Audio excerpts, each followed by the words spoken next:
And finally, we are live. We made it. We made it despite technical difficulties, some technological goblins, or just me being a boomer. We have finally made it to the live broadcast. So welcome everyone. Hello, this is Contact Lost. A little bit belated, but still, we are here. With me, I am Tweak, your host. With me today, I have my co-host Joker. Hi guys. And we have two amazing guests who have won some amazing prizes. They have just come back from a tournament that took place in Bratislava in Slovakia, and they are here to tell us all about it. We have Vladdi. Hello. Hi, dude. And we have Arek. Hi, how are you? Welcome, gents. So it's great to have you. Thank you for agreeing to do this. We have a bunch of questions. We are going to talk about the tournament that you went to, as I mentioned. I guess it's the end of the edition. People are not so much into the meta right now. The meta is, I would say, for the diehard competitive players. So I think it would be best if we focus this podcast on the team experience, the team competition, how you build your team, how you did the matrix, how you did the pairings, etc., etc. I hope that is fine. Although obviously we will talk about your armies as well. But before we do, maybe to those who don't know you, who might be not from Poland, who haven't heard your names before, would it be okay if I ask you to just introduce yourselves? Vladdy, can we start with you?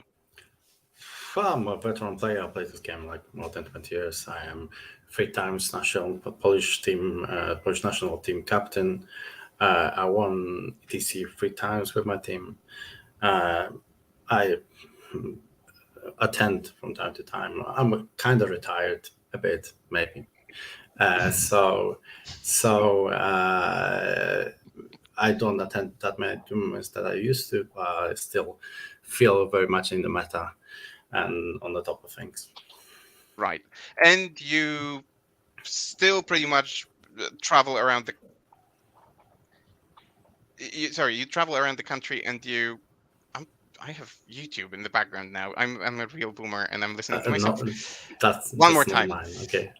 Yeah, that's me. So you travel around the country, and you still go to singles events, right? In Poland. Well, yeah. Well, with disgust, obviously, because I know singles are for masochists, but yeah, and I do. I'm still a very competitive player. I play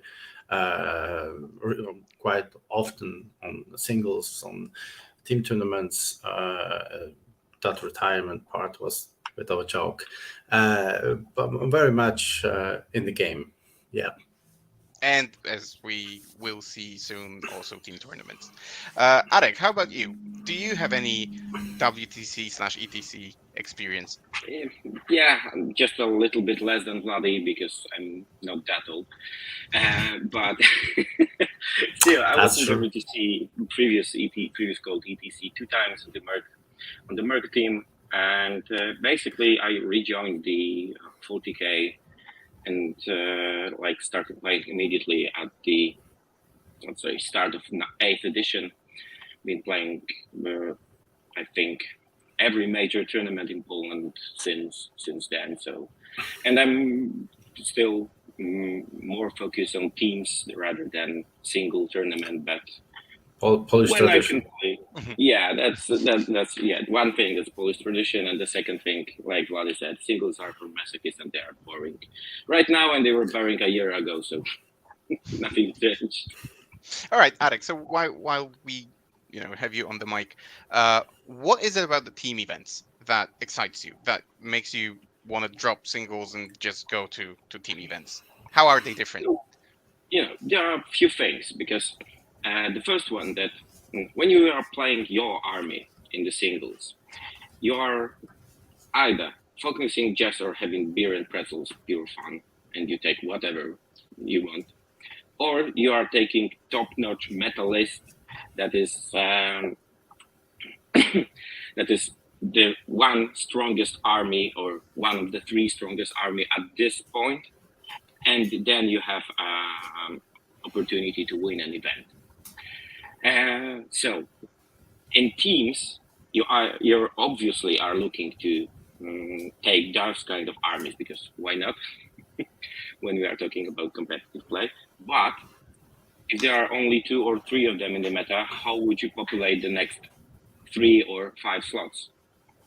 So for me, that's the beauty of team tournaments, because you can plot your list, schedule your pairings, and try to come up with something out of the box, just to be a surprise to your opponents. Right. And yeah, and that's that's the, for me, that's the other level of thinking about the meta game. Okay. Vlad, is it the same for you? Well, obviously it is, because that is what is true. As, playing 40k on singles in Poland can be even more tedious than somewhere else, because we have super competitive community, and it sometimes becomes very streamlined. When there are Dark Angels on the meta, there are Dark Angels everywhere. So you either play Dark Angels, or you play something that counters it. And if you really want to go on the top, there's nothing in between. I can take Elder Army to team tournament and could do well with it. And I cannot take that same army to the singles tournament because of all those Tussulators going around. So it's simply more balanced, more thought through game when you play a team tournament that it is on singles. It's more about the list you bring to the singles, more and more about the list you bring to the singles than about how skilled you are as a player. And that's a problem in general.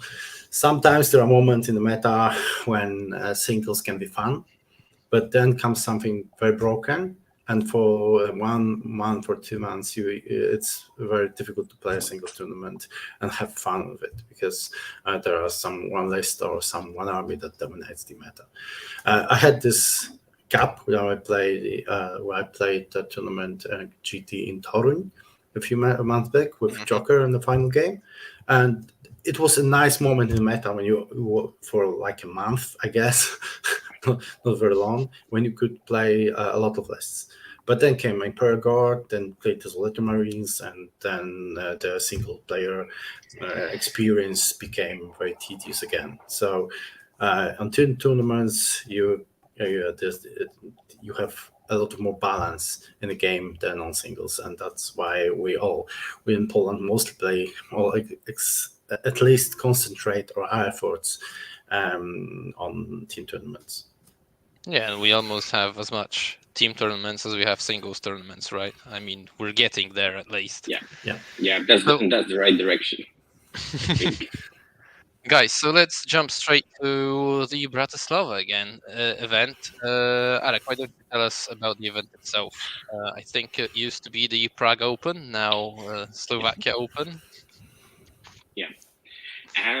There were some turbulences, I think, in Prague, but the guys managed to organize the whole event in the casino just near the airport. So the location for us to get there, and for most of the players in Europe, is pretty good. And casino itself is just blinks and everything. It's open 24 hours, so so if you want, you can stay there until the next day of the tournament, just playing some cards. The food was great. That's something that isn't often happening on tournaments. But the food was great. The location was good. The weather was beautiful, and the organization was, I think, one of the smoothest that I seen on the tournaments. On the team tournament for like 14 or 16 teams. So it continues the Prague Open tournament, I think, in the quite good way. Okay, cool.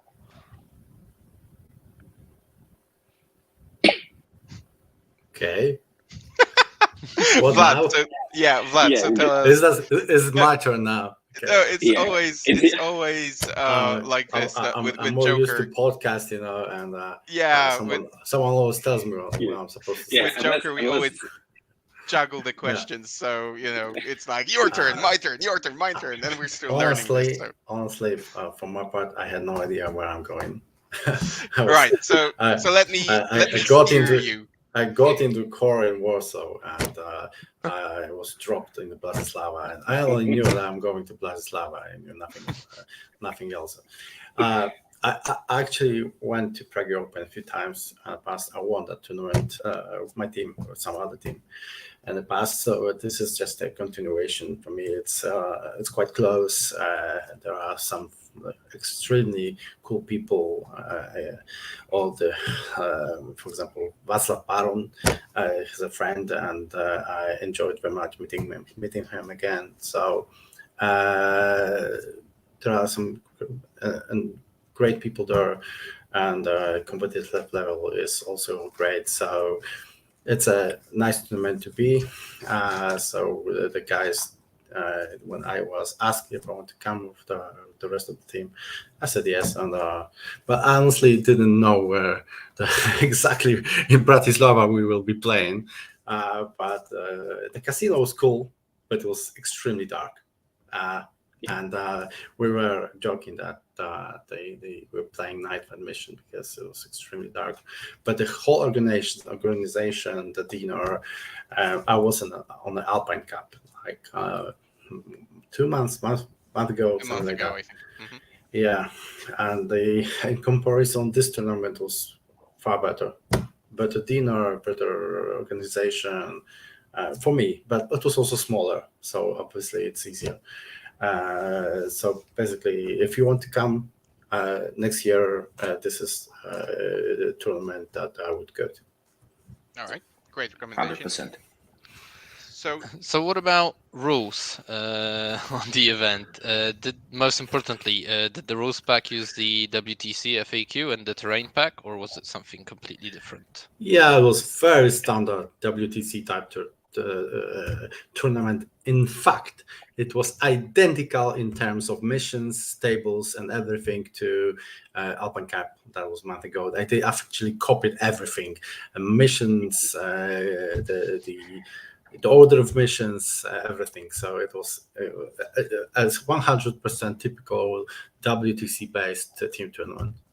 So Yeah, you did exactly. get your reps in before in Yeah, Austria. but Well, it's good because we're doing nothing else but play on WC terrain in Poland. Absolutely, there is no other terrain in Poland than WC terrain. Yeah. So we play whole year on it, and when you come to Bratislava and play on the tables you played 100 times before, it's just familiar. It's easy and familiar.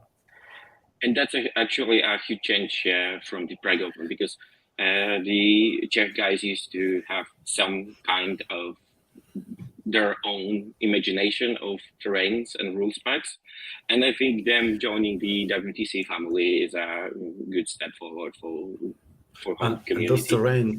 those terrain were pretty. I must admit, we were talking about that.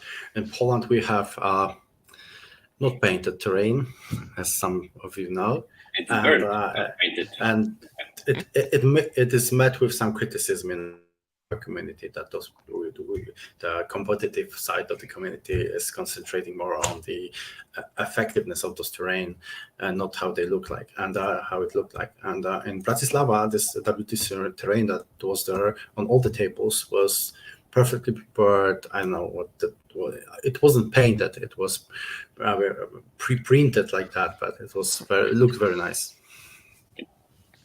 okay, yeah, I think they are known for their terrain, and I think the previous terrain that Arek spoke about was something that was simply part of their offer, something that they were selling, because the Exactly. organizer is the vendor of terrain, tables, mats, and so on and so on. So that's probably why.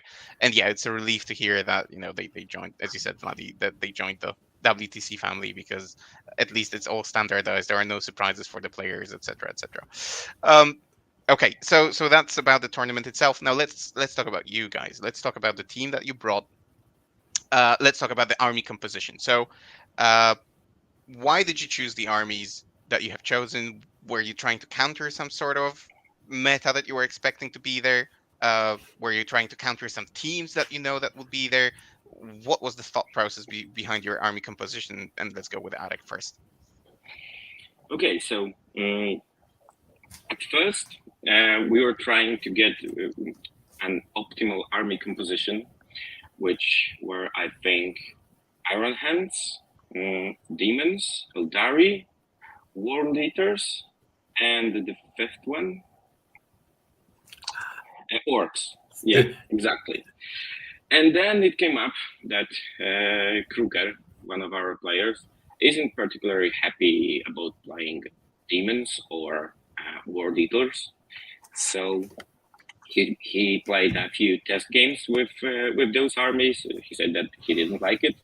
So since he's basically a tyranny player, we let him.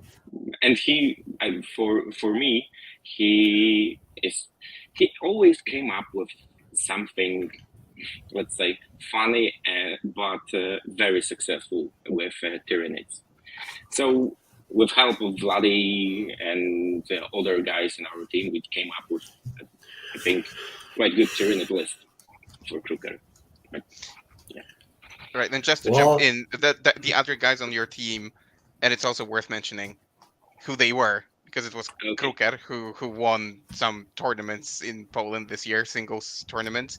It was Skark, who is probably the most experienced person going to the ETC, WTC.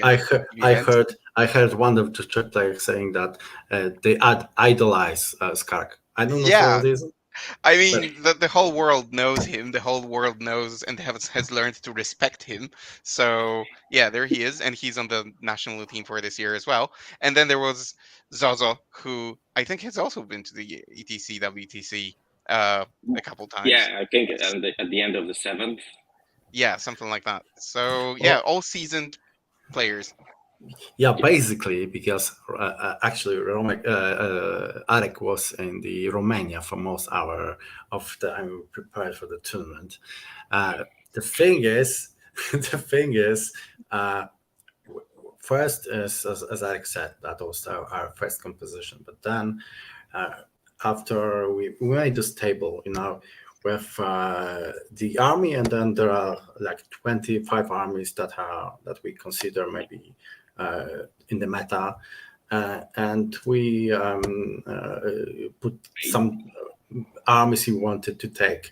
And when we analyzed that, we figured out that the World Eaters do not sit too well in the meta for 5-man tournaments. They have a number of bad pairings, and we decided to take it out. And then we had a decision what to take instead of it. And this is what Arek said, we had a Kruger that played only Space Marines and Terrains before. He played something else, but this is mostly arms he played.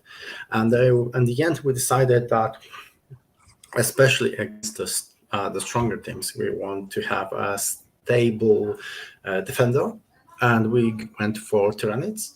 It is not maybe a top meta pick right now, but you can still. There are still a lot of broken rules, and there are a list in the army in general. And you can take a list that will be a good defender. It will not lose badly to anything. It have some tools against most of the armies. So made a bit of thinking about it, and we analyzed our tables, and decided that Kruger with Tyranids would be a good answer to those top meta picks, which were World Eaters, Orcs, Demons, Iron Heads, maybe less, but still those 4 top mega picks, and you had 3 good pairings and 1 pairing with Iron Hands. So eventually we went for Nids with some stable list, a bit shooty, a bit combat, a lot of mortal wounds, stable, very versatile, very the list that can deal damage in different phases. So basically, that was our final choice. So basically, Orcs, because they are very oppressive now with the Goth list. demons with 2 big ones, because this is, I think, the top meta pick right now for demons with Blood Twister and the Chicken. We took obviously Iron Hands, because this is so fucking broken army that, well, Jesus Christ, and this Tyrannids as a defender, and we took my list, Craftful Eldars, and Craftful Eldars has this. It's a tricky pick, because it has some very bad pairings, for example, against Iron Hands, some other. But it is very good against the lists, the armies that are now in the meta. Orcs, I never lost to Orcs with Eldars. Against the World Eaters, same. It's you take 2 Phalanx Lords, and it's very difficult to go through them with the army that only deals damage in fight phase. So we decided that this is a good counter to current meta in some ways, because there are still some very bad pairings with this list. But in general, we decided that I can get a very nice pairings with this list, and finally we went with that, and it proved successful, and it proved to be a good choice.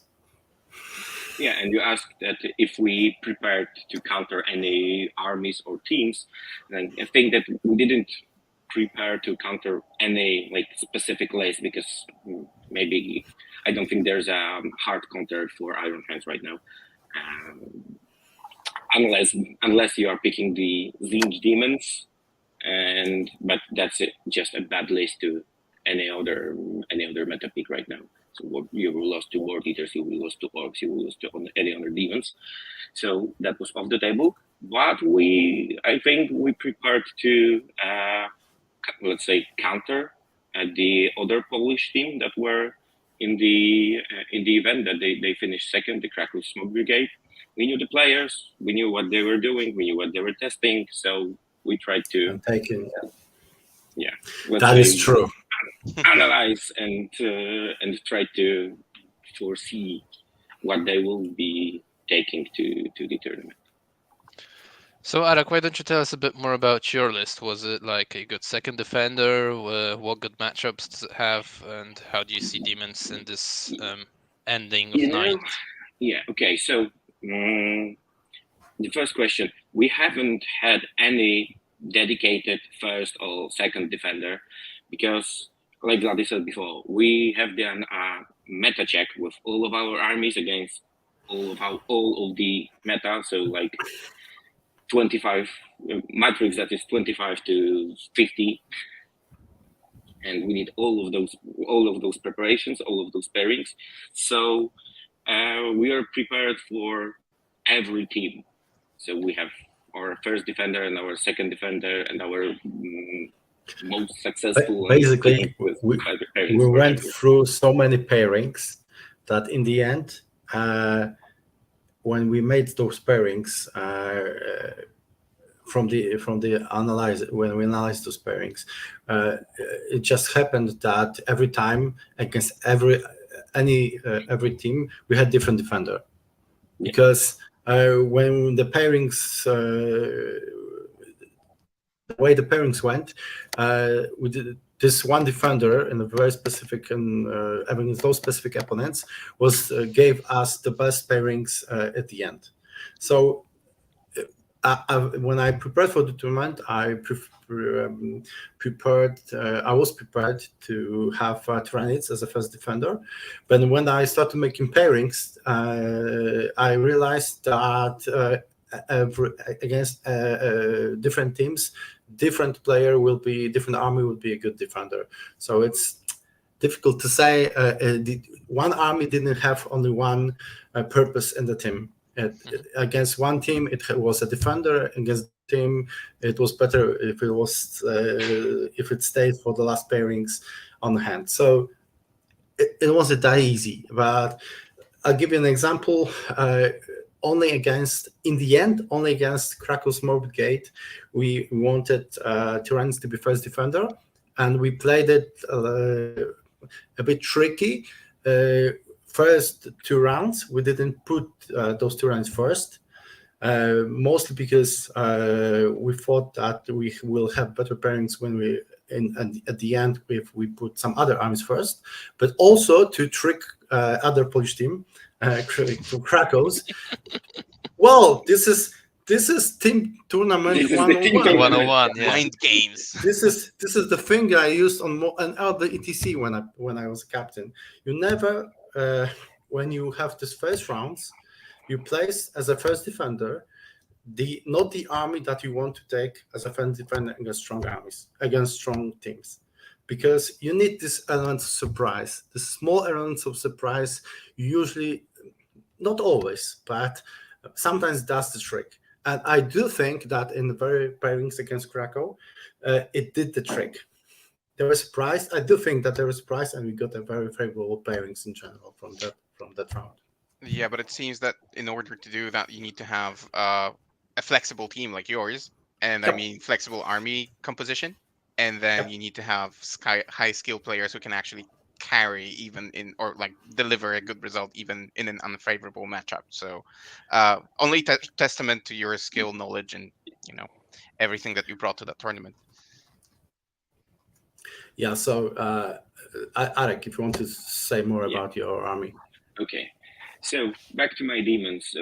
Basically, after the Alpine Cup, when we saw the rebirth of the Cap at Bloodthirster, because there are right now so many armies that are dealing damage only in one phase. So Bloodthirster plus the chicken was an obvious pick. The one thing that was different from, I think, all of the other demon armies on the tournament, that I didn't take the Warlord trait for -1 to wound on the Lord of Change. I took the 5-up Feel No Pain on the Bloodthirster instead, and I think that's a very good choice for the Thirster, because it like doubles his wound cap sometimes. I told him to do that. Yes. Shush. Yes. Don't Yes. don't steal the glory from him. Yeah, Vladdi let him have some suggested of the it, and credit. I was skeptical at first, but then I played like 3 games. I said, yeah, okay, let's go with 5-up. So that's one thing. Then there was a 2 units of Demonettes plus a squad of Nerdlings, 13 Fins in 3 squad, 5, 5, and 3, 2 units of 3 Flamers, an Exalted Flamer, 1 unit of Screamers, and 2 Skull Cannons. And basically, that's it. No Be'lakor, because Be'lakor sucks for his points at this point. Yeah. Interesting.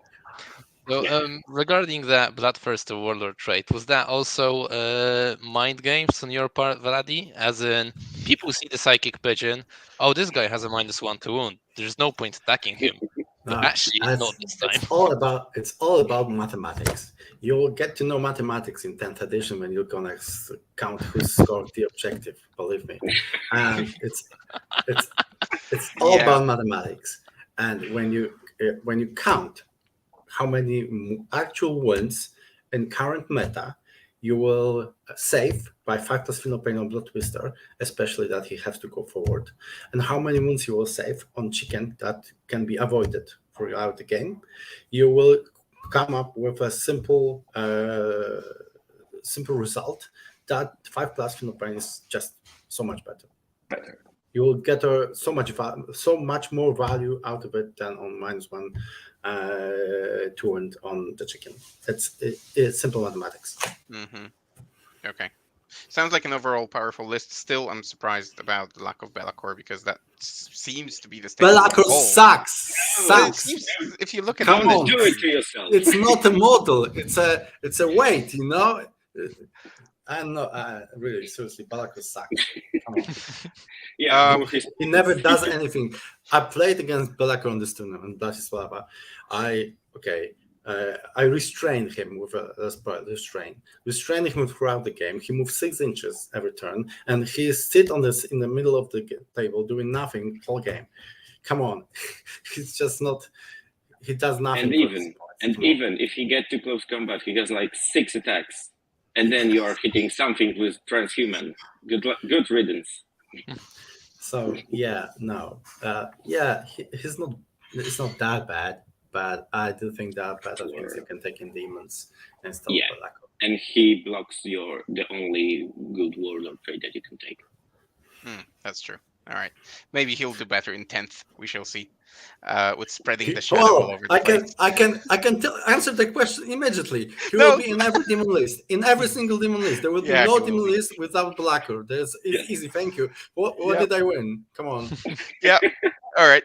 Luckily, we didn't, lose too much time on that. Let's move on with the topics, and then, if time allows, we'll No, move no problem. to 10th. So, to my list, it's easy because we went through my list on this very podcast with Joker, like 2 months ago, 3 months ago, like something like that.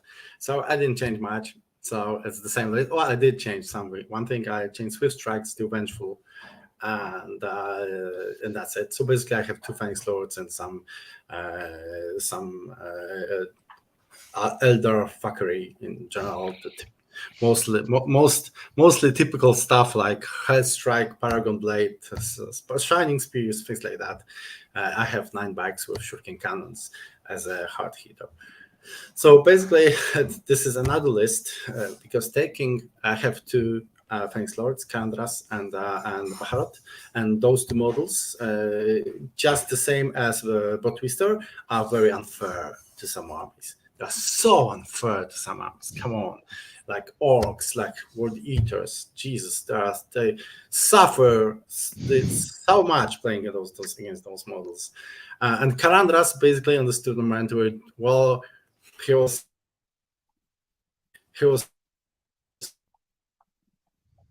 giving back all the so it's such crazy things.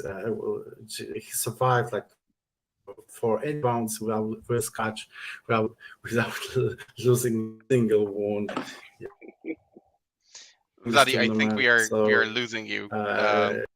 And there's something going on with your connection because both your vision and your sound is being interrupted. So check if you can do something about your connection. And in the meantime, I mean, we will come back to the list in a second. Arek, maybe I'll ask the next question, and you can start, Sure. giving us the details of the next topic that I wanted to touch upon, which is the matrix that you have created. You said that you created the matrix for all the armies that you were taking. What did it look like when you found out what other teams are bringing? Tell us about your thought process, how you built the matrix then, and like what colors did you use in the matrix to people who are not very familiar with team tournaments? Was it just green, red, yellow, or were there more colors? How did you go about it?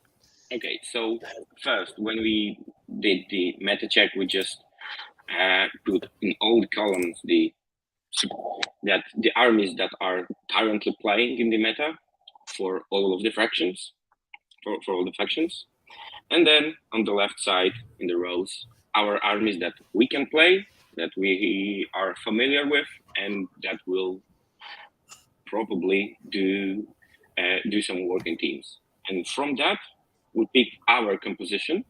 That was the first one. And then we did the matrix for each and every team. So as for the colors that we used, we were using, let's say, standard Polish typology, which is That is true. which is hard blue as booyah. Hello, Frenchies. You'll have to explain the inside joke because many people probably don't know what that means.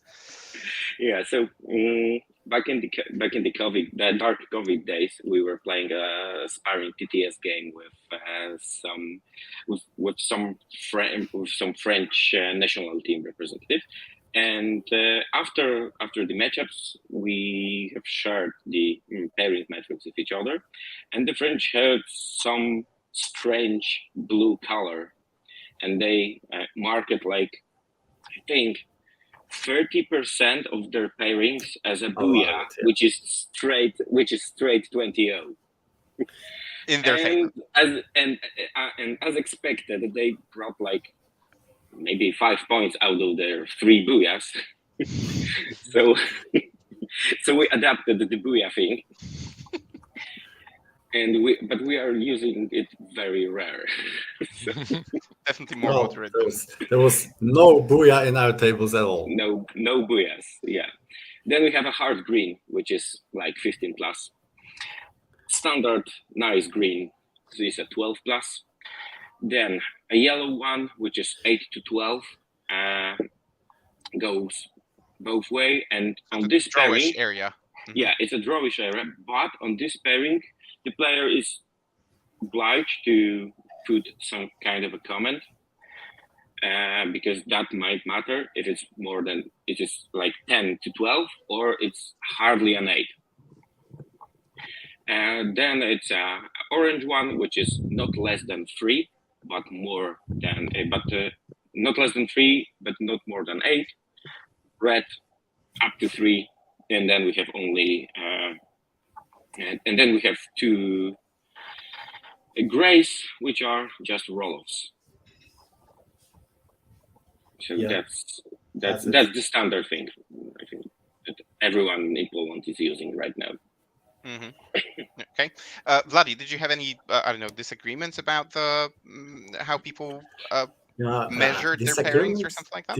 Disagreements, no. We had a problem, not a disagreement. Yes. The problem is our player didn't fill any of the boxes. No, Oops. no. So we did it for we him. had to do that for him before every round to color his boxes because he had no time. Oh, he explained to us that he played orcs like 4 times before the tournament and he has no idea about his pairings. So we had to do that for him. We did it to the best of our knowledge. I made some orc analyzed the orc pairings like 2 weeks before because we were preparing for the sparring against USA against the USA national team, and I was supposed to play orcs on that sparring, so I analyzed those pairings a bit, but still it was very quick before each round, so it wasn't easy. But fortunately, as a general, the whole pairing we had very well prepared. I made a number of them for most teams before the tournament, so it wasn't that needed. It wasn't that necessary for our player to fill those boxes. But still, you can't have the disagreement with a blank page, right? So. So no, there was no disagreements. I think we were on the same page with all the estimations. And during the event, did the estimations change for any of the matchups, or everything was more or less as expected? Yeah, I think more or less as expected. We have some experience of making correct estimations. I think we made 1 or 2 mistakes, for example with orcs. But I filled the box against Imperial against Renegade Knights like 3 minutes before the pairing, and I thought it was yellowish, maybe a bit green if he started, but it should be orange. So there were some mistakes made, but it didn't impact the whole pairings, and we didn't change anything during the game, during the tournament, because I do think that our estimations were in general correct. For example, maybe some of them should have been not yellow, but signed as a flip. We had a flip in the legend, but nobody actually used the flip. When somebody had a flip game, he put a yellow instead, and maybe that was a mistake. But basically, our estimations were, I do think that most of them were correct, so we didn't change them during the tournament. All right. So let's go into your games, guys. Who did you face round 1? Well, I was half Czech, half Polish team. Yeah, the funny thing is that first we were paired against the third, I think, Polish team from Szczecin. And we asked the organizer, "Hi guys, we are going 500 kilometers not to play Polish." Yeah. First round. Can we change that? Yeah, and then change us into half Polish team. So Yes, exactly. well, actually, I was happy because we played against Václav Baron team. I traveled with him to and back from one of the ETCs in Novi Sad in Serbia, so I know him a bit. I know also the Polish guys, Paprik and Wojciech, that were playing on this team. So it was actually that I felt comfortable because I know those guys. I know that we'll have nice games, and also, honestly, I felt quite confident that we can beat them. So it was a good round, first round. I met Wolchak with the Word Eaters. And this is funny because I played like 5 test games before Bratislava, and 3 of those games were against Wolchak on TTS.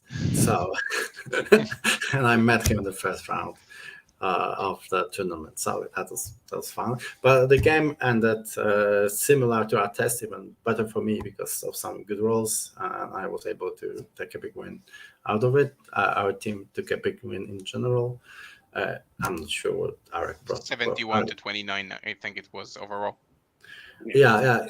And Arek, I thought he played Astra Militar. I played Václav with Václav. Bart. He was completely wrong for the Václav. I don't know why they took that pairing. I talked to him about the pairing. He just he thought that if he will be taking the table, he will just shoot me off the board, and that's it. So he made he made his estimation wrong, and I proved him wrong to 20-0. But the guys did. I think it's a huge mistake because they defended with guard and we attacked with demons and iron hands that are, I think, 2 straight counters to guard. And they took demons, so yeah, fine. I mean, out of those 2, I understand the choice, but still, just a bad defender. Yeah, just a bad defender. Yes, exactly. Okay, all right. So that was game 1. Then moving on to game 2. Again, you played. I see a team with Stefan Pazderka, Fabian Huber. It was an Austrian team. Yeah. Really cool. So how did that go? What did you defend with? What did they defend with? Do you remember those details? I do think that we defended with Arek. Yes, I think we defended with me. I think we started first round with Orcs, second with Demons, just to throw Krakow off ascent, obviously. And but it also sit well in the pairings in general, because they had no card counter against Demons with Blood Twister. I'm just looking for the pairings right now. I'm trying to look for the pairings right now. I'll throw it in the chat of this meeting. I think I was second defender because I played against the Drukhari player. Yes, against Sebastian. Yeah, but they also had a very interesting list in general. Yeah. There were not obvious ones. We went for obvious ones, at least the ones we thought were obvious for the tournament. They had really good, really nice. Yeah, they have really nice list with the Black Templars Intercessors bump. Oh Jesus Christ! No, don't! This is a nightmare list. If you think Iron Hands are hard, Jesus, this list. This is the I fear no man, but this list it scares me. Seriously. Come on, God! I'm looking at this list right now. It's insane.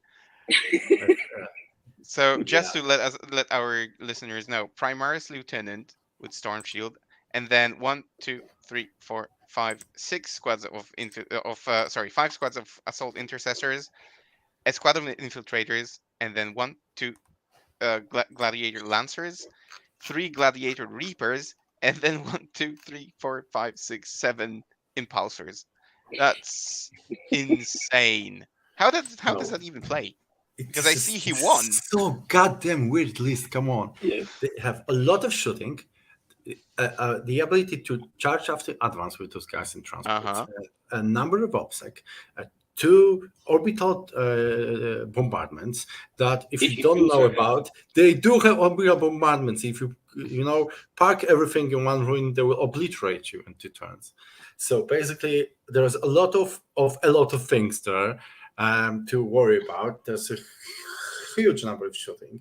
This army has a number of OPSEC, good close combat, defends well because they're out of vehicle with 5 plus invulnerable save there.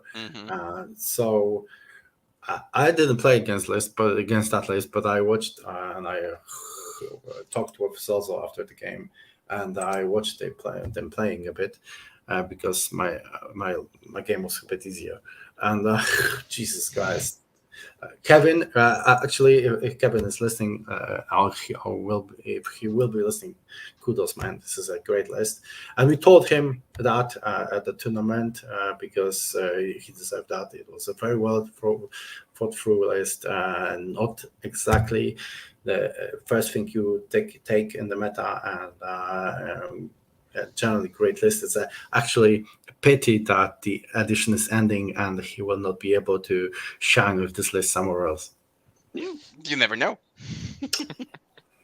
Yeah, maybe in Salzburg, but yeah, still. And to add something to Vlad's, I think the intercessors are the only troop that have still fight twice stratagem for 2 CPs. So they can surprise you with that. And I think he took mini transhuman, so you cannot wound him on 2. You cannot wound the whole army on 2s. So that's another thing. That list is obnoxious. There's so many tricks in the list. Seriously, you need to make if you want to get into that, you would need to make a one podcast only about this list. So many tricks, seriously. Yeah, and I see that it's the only list that actually won them a game, because there were 2 draws. Vladdy, you won 20-0. Arek took 17 points off Sebastian and his I played against very friendly, very nice Fabian with demons. He made a lot of mistakes. He said some of those mistakes were knowledge mistakes because he didn't know, for example, that elders can move twice with advance on bikes, and I took away his objective in the first turn. Standard elder maneuver in the first round if you don't go first. So basically, and it cost him a lot of points because we played that mission when you take it, at least with my opponent I played that mission. Because I played on this tournament. I played twice the same mission because my opponent, I think Wojciech told me that we were playing the one mission. So with Fabian, we played the right one. So we played a mission that when you score your enemy's objective at the end of the turn, you get 6 points. So he didn't know that bikes can move twice. He didn't know they can have objective secured. So basically, I took his objective first turn and zeroed him on the primaries. And not only that, I also take 6 points from taking his objective and 1 in the middle ground. Made behind enemy lines with that move. So basically, a lot of points the first round. But he had also, we talked about a bit after the game, and he made also a very tactical mistake by putting half of his list into the reserves, and he played MSU demons with no greater demons, only the small and medium creatures like beasts, fiends, flamers, things like that. A lot of it. But he put a lot of things in the reserves, and I was able to pick his units one by one. And he also dropped them one by one on the table. So he dropped them, I killed them. He dropped something. He was just feeding you stuff. Yeah, he was feeding me stuff right throughout the game, and it was a very big tactic, especially when you play against others that can by sacrificing units zero you every time from primary, and he didn't have enough to push me back, and he was keep losing things without actually trading well, which is very bad for demons because what demons can do in this pairing is trade well because they have more wounds, they are tougher than Eldors, but they need to trade to be able to do something. And when he put half of his army in the reserve, he couldn't trade well. Yeah. I was just picking him up off the table, one unit after one unit after the other. And at the same time, I was scoring my objectives, and I was zeroing him on primaries, and he could do little about it. So I think that was a huge tactical mistake when you have a list based on a huge number of fiends, a huge number of flamers. You play and you start the game. You overwhelm the elders with a number of wounds, with no pains everywhere on one unit. You overwhelm the elders, and he didn't do that, and it didn't end well for him. All right, but you said that you had an opportunity to speak to him after the game, which I find really cool because you can discuss the tactics, you can tell him what went wrong and so on. So probably in the next games he could do a lot better, which is also extremely cool at tournaments. Okay, then round 3. Who did you face round 3? Them. We played them. You played those them. guys. Yeah, that's correct. Those suckers. Yeah. So we played the team that we felt were the primary competitors to first place. It was Krakow's Smoke Brigade with 3 current national team members. So we kind of felt fired up about the game against the pairing. We wanted to win. To show them, and we were also prepared before the tournament for this pairing. We made a number of pairings. As I said, we also prepared. Okay, I will not slam on the table. You're so no problem. So emotional that you hit the so desk. I'm enjoying this so much. The mic is picking it up. So careful. So we prepared for this round. We made a number of pairings for this round. We also, as we mentioned before, prepared a trickery for these pairings with different defenders in the round before. And I do think it played well. We were able to make basically two mirrors, demons against demons and iron hands against iron hands. And except for that, we made me against orcs, which is a win for me. Should be a win for me. Our orcs is also against ward eaters, which should be at least a yellow pairing, if not. Well, there is a strong argument that it's a favorable pairing for orcs, but not that much, but still a bit favorable pairing for orcs. And we had also a crooked play with Shard Gauntlet, with Relic, another Relic shooting weapon, another Tyrant against Knights. They actually played that game like a week or 2 weeks before on local tournament. Yeah, week before we have a local tournament. Crooked beat him 17-3. So it was another favorable pairing for us. So we had 3 pairings after the pairings. We have 3 favorable pairings and 2 mirrors. So yeah, I think we did something good, right? And it didn't actually play as well as we wanted to, because only some skill issues dropped in. The mirror Iron Hands against Iron Hands was lost by Skark, by our team member. The Zozo also with orcs didn't play, I think, well enough. He made some mistakes. He lost his Burnas because they couldn't get out of the vehicle because it was surrounded. Because he positioned his truck not too good and didn't leave any CPs to be able to deploy signatures out of the destroyed vehicle or something like that.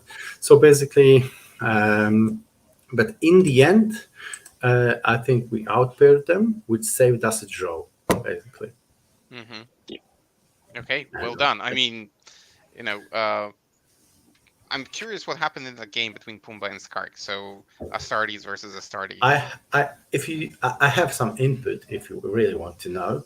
Yeah, go on. From what they said, Skart played very bad, made very bad decision with his Dreadnought.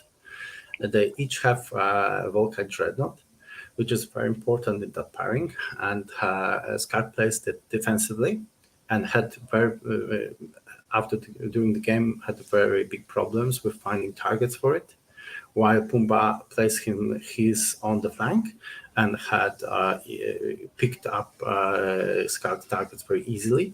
Mm. And that was one. It was only one of the mistakes on the differences, but that was the one that both of them underlined when they were talking about the game. So I think that was quite important. All right. So you ended day one on first place or tied No. with the guys, Actually, I or think did someone have 3 wins? I do think that we were third actually after the third Yeah. day. The first day we were third because there were three teams that had 2 wins and a draw, and we were the last one because of the small point breakpoint.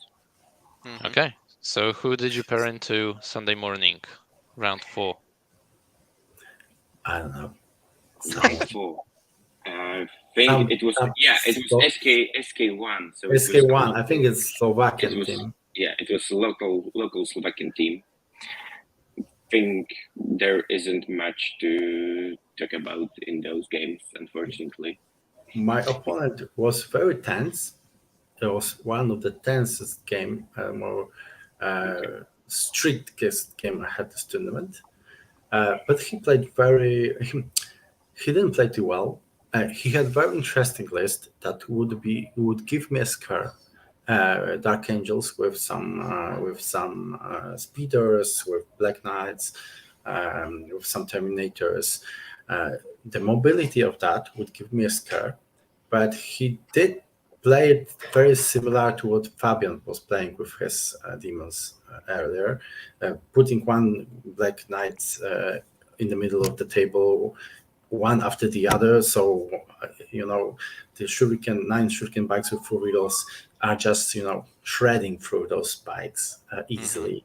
And when he didn't try to overwhelm me, didn't try to, make me choose my targets. And in the end, even though I didn't have much left at the end of the game, I still was able to table him. I know, 4th turn, something like that, and it was a big win. I can't remember what Arek played actually. Yeah, I played.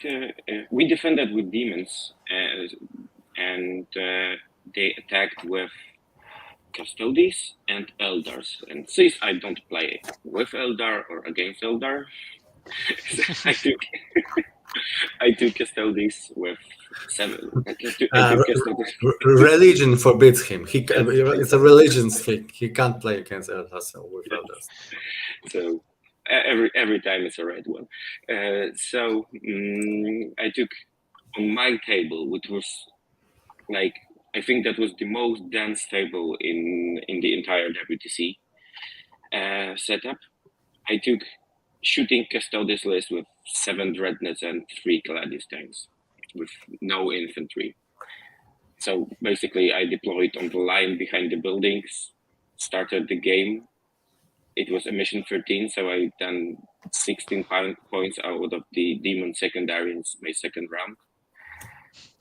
And I lost, for the entire game, I lost 3 fiends.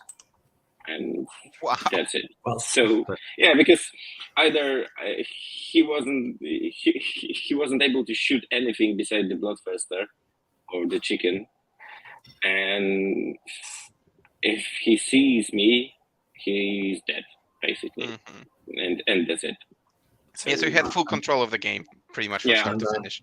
This round shows what good can bring you when you put something forward that can be not obvious.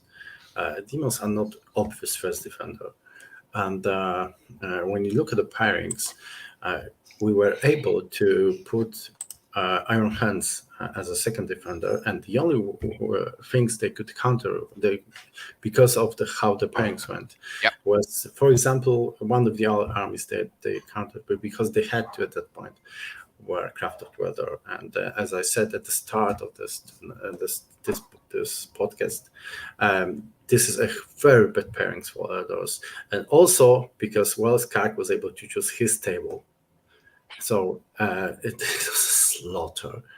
Come on. Yeah, I can imagine he went for an open table and it was mission 13, right? And WC tables for mission 13. This atrocity, right? Oh yeah, because they use like And the we wrong played deployment. we played mission 13, and Skark chose the most open table against others. Clearly. So yeah, that happened. Over by turn 2. Yeah, Yeah, that's very, very Actually, nasty. I think they played five rounds because I wasn't able to go and take a beer with Skark until the round was But we finished. talked also again. I talked with a player after the round, mostly not about the game because there was nothing to talk about, but mostly about the terrain. And we basically all agreed that taking the Hammer and Anvil tables to that mission is an atrocity, is a fucking mistake. I don't know who thought it's a good idea, but it's not a good idea. So my mission 13 should be placed in quarters tables, not on the Hammer and Naval tables, and, because some of those tables are just unplayable, and that developer actually, well, he found that hard. That's true. Okay. And then the last game that you went into Lions Prague. I think that was the name of the team. Well, And you're missing one important event, one important thing that happened around before the round we're playing SK1, because the day before at the evening I prayed to my good friend Cthulhu, the guy with tentacles, on his face, yeah.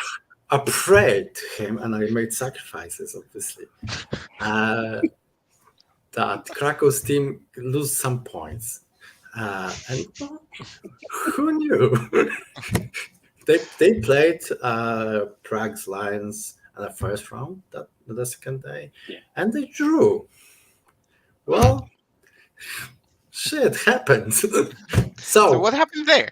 We were very gracious about it, and we said that, well, we're not happy, but we accept. You don't ask when those strange things happen. Yeah, you just go with the flow. Accept it. It happens. You have to deal with it, So they helped you a little bit, so to say. So yeah, but Yes. that was the good part. The bad part was we were playing Prague's Lion next round, and obviously we're playing for the win the tournament, and we already knew that it's not going to be easy because of our team with two national team members wasn't able to win it, that we will also have a tough time. And we did have a tough time. We actually won by 1 point, 56 to 44. Yeah, so it was a funny situation because I was the only one left playing at the end, and the guys, Arek comes to me and tells me that I need 12 points for us to win. And I fuck, no way, I'm being bullied by those demons.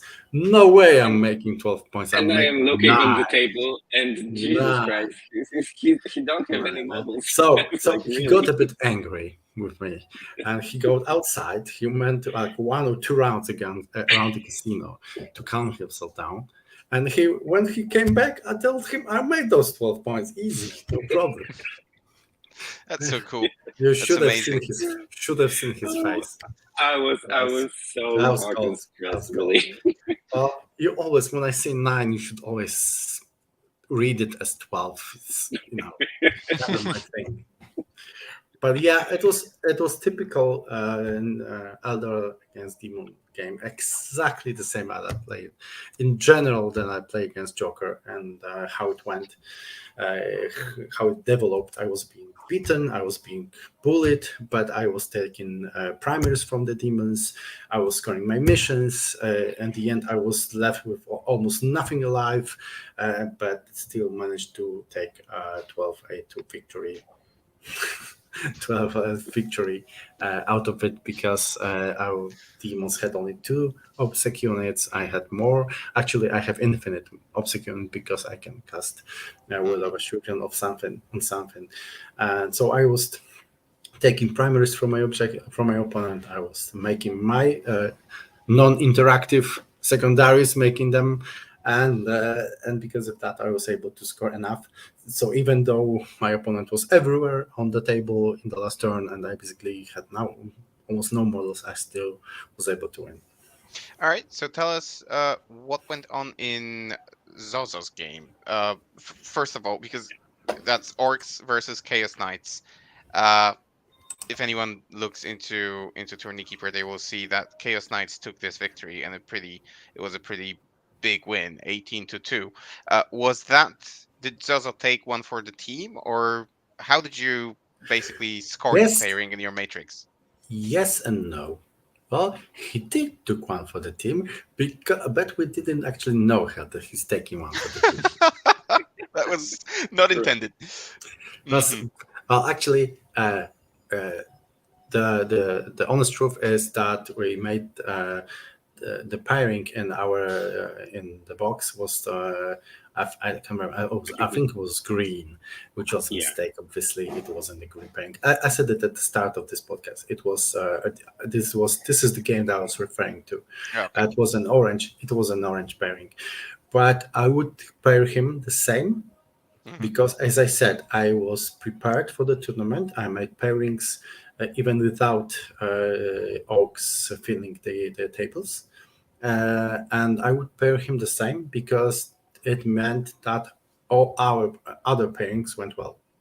If you look carefully, you can see that, for example, we were able to pair Skark into Astra Militarum because of that. This is huge. This is huge. We take Astra Militarum off the board and secure a nice win, easy win for Skark. Yeah, So clever. The same with my pairing against World Eaters, because this is Bloodthirster is so unsporting. That Blood Twister is so unfair against World Eaters. yeah. So it was it wasn't correctly estimated, but even if it was red, I would do that the same. Okay. Well, congratulations on your monumental achievement of winning the premier edition of what is now the Frontier Cup. And one last thing I think we want to talk with you guys about is actually the reward, which was 5 golden tickets. So, guys, you planning on going to Atlanta? Well, we're we're not 100% sure for now, Yeah. to be honest. But Oh, we come made, on. What do you but mean? but we did. You just say But we yes and then never Yes, think yes, about yes. it. But Yeah. no, we made already the channel about Atlanta, about conquering Atlanta. So don't worry. We're making plans. We already checked the hotels. So there's a good chance that at least some of us will go. Yeah. Yeah. Probably like at least half of a team will go there, and yeah, and maybe we'll do some joint sightseeing in the States for another week after the tournament.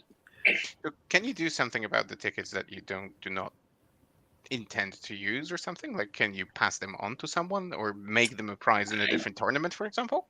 I don't think I so, don't think so.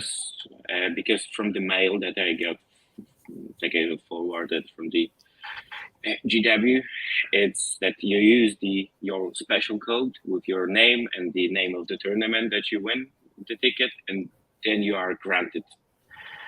Then the ticket is So granted to you, and it that's the only can way. it doesn't seem that it can be passed to someone. No.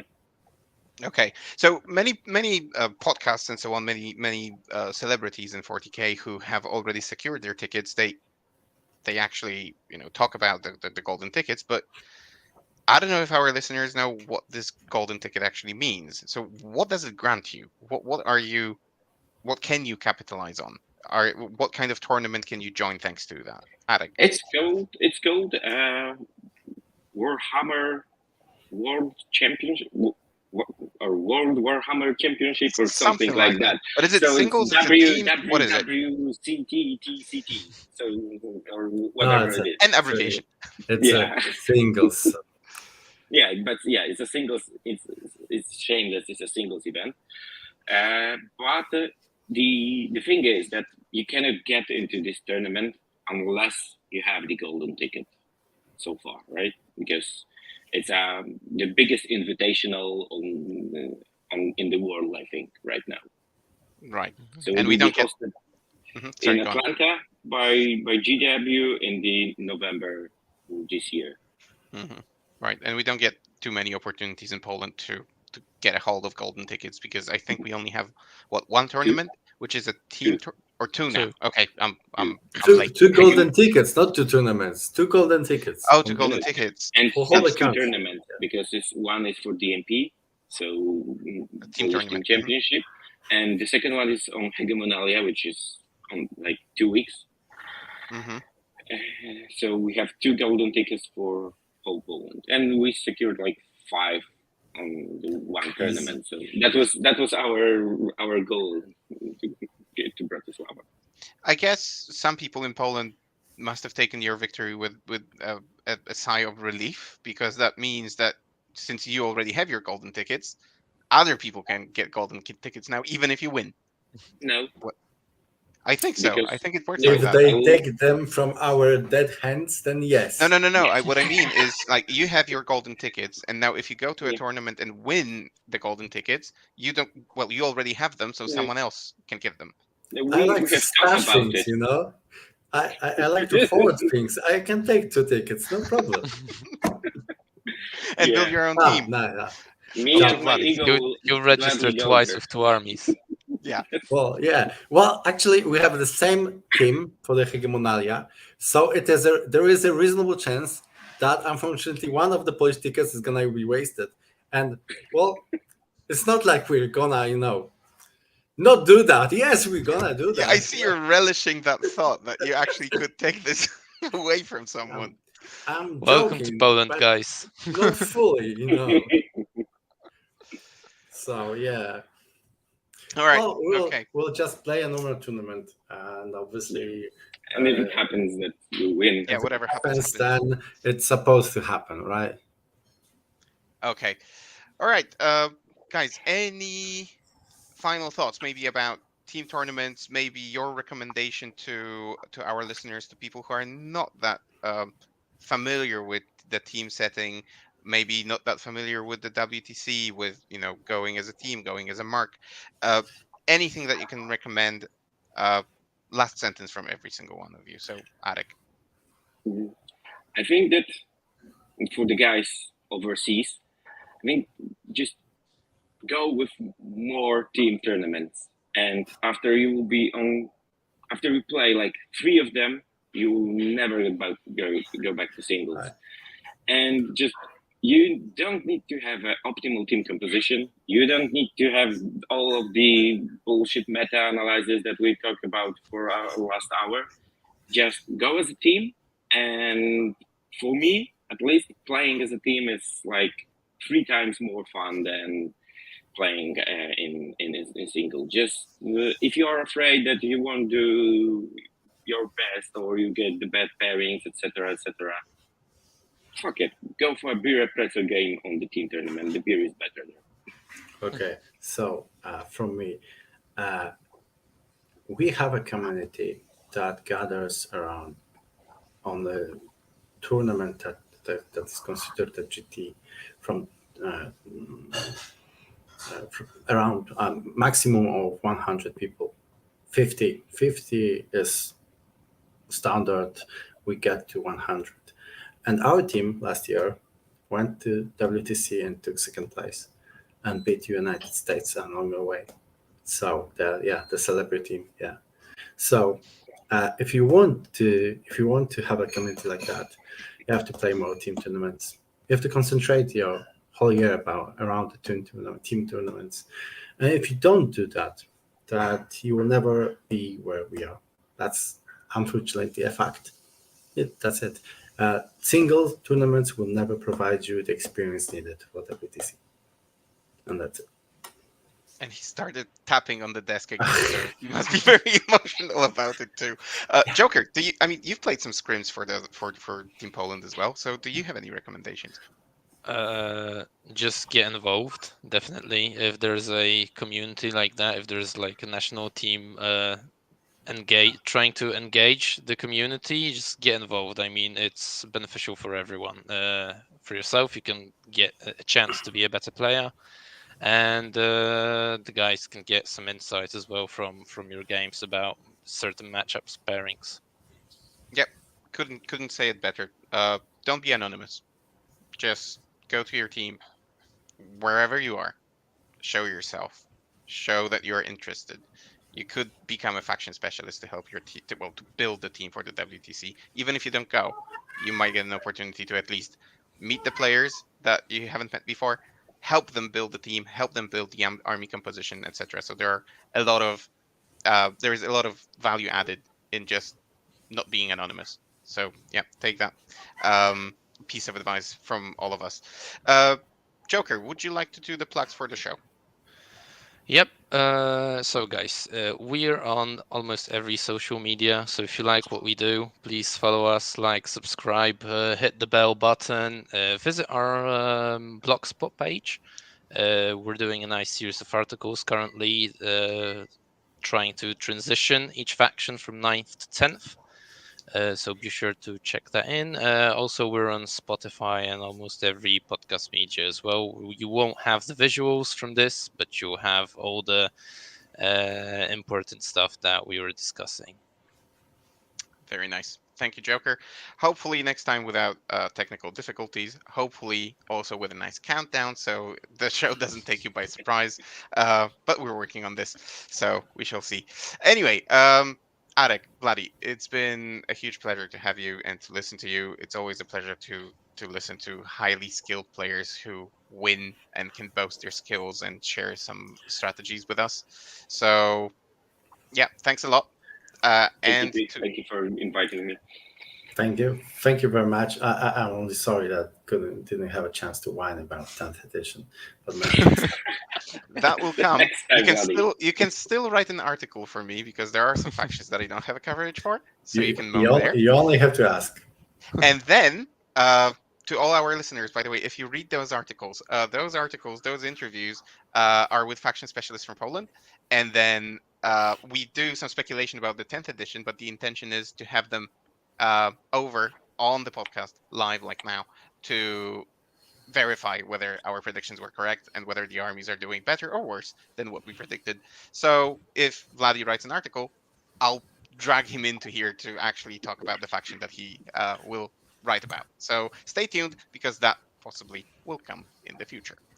And yeah, while you wait, until next time. Bye, everyone. Thank you. Bye.